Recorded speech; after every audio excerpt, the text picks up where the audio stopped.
नमस्कार दोस्तों।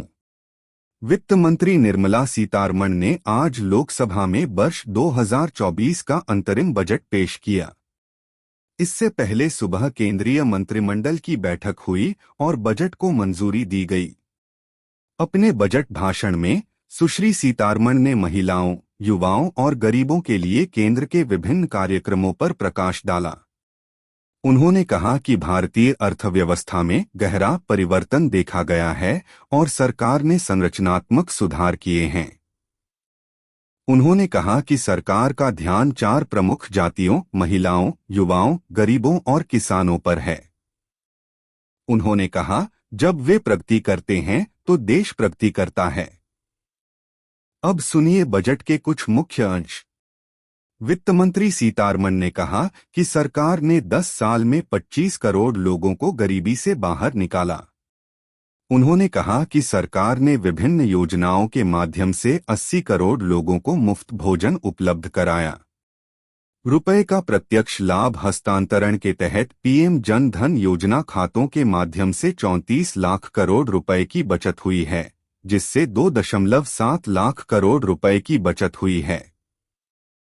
पीएम विश्वकर्मा योजना कारीगरों को अंत तक सहायता प्रदान करती है।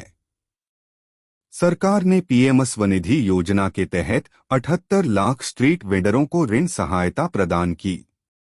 महिला उद्यमियों को 30 करोड़ मुद्रा योजना ऋण वितरित किया। अपस्किलिंग और रीस्किलिंग पर सरकार का फोकस था और स्किल इंडिया मिशन के तहत 1.4 करोड़ से अधिक युवाओं को प्रशिक्षित किया गया था।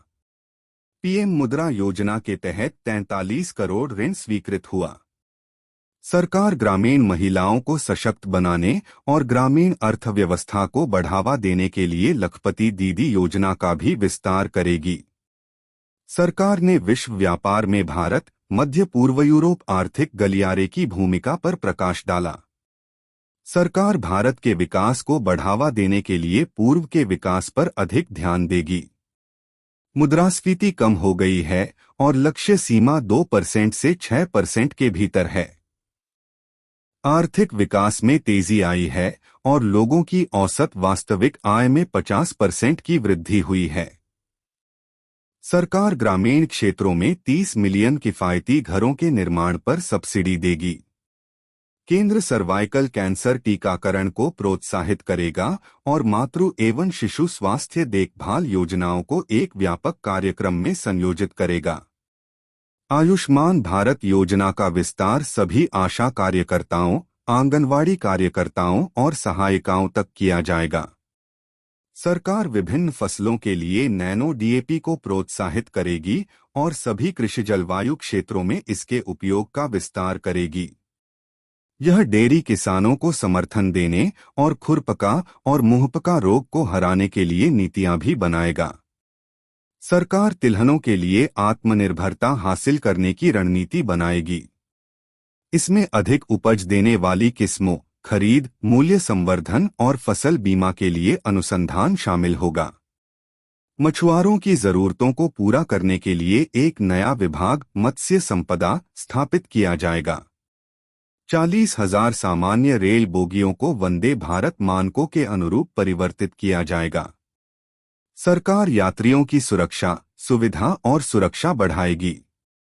पारगमनोन्मुख विकास प्रदान करने के लिए सरकार महानगरों पर ध्यान केंद्रित करेगी। सरकार ने 2070 तक नेट जीरो को चालू करने के लिए कई योजनाओं की घोषणा की है। इसमें 1 गीगावाट की प्रारंभिक क्षमता के लिए अपतटीय पवन ऊर्जा उत्पादन के लिए धन उपलब्ध कराना, बायोमास एकत्रीकरण मशीनरी की खरीद और अधिक विनिर्माण और चार्जिंग बुनियादी ढांचे को प्रोत्साहित करके ईवाहन क्षेत्र का विस्तार करना शामिल है। 2024 से 25 के लिए पूंजीगत व्यय पर खर्च बढ़ाकर 11.11 लाख रुपए करोड़ कर दिया गया है।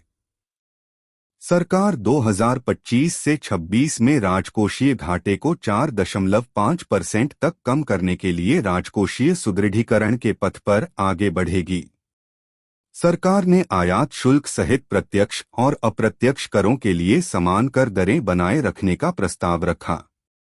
2024 से 25 के लिए सकल और शुद्ध आधार पर सरकार की उधारी 14.13 लाख रुपए करोड़ क्रमशः 11.75 लाख करोड़ जो कि 2023 से 24 से कम है। आज की न्यूज में बस इतना ही। ऐसे ही खबर जानने के लिए मेरे चैनल को जल्द से जल्द सब्सक्राइब करें और कृपया वीडियो को ज्यादा से ज्यादा लाइक और शेयर करें। फिर मुलाकात होगी और एक नई वीडियो में। वीडियो पूरा देखने के लिए धन्यवाद।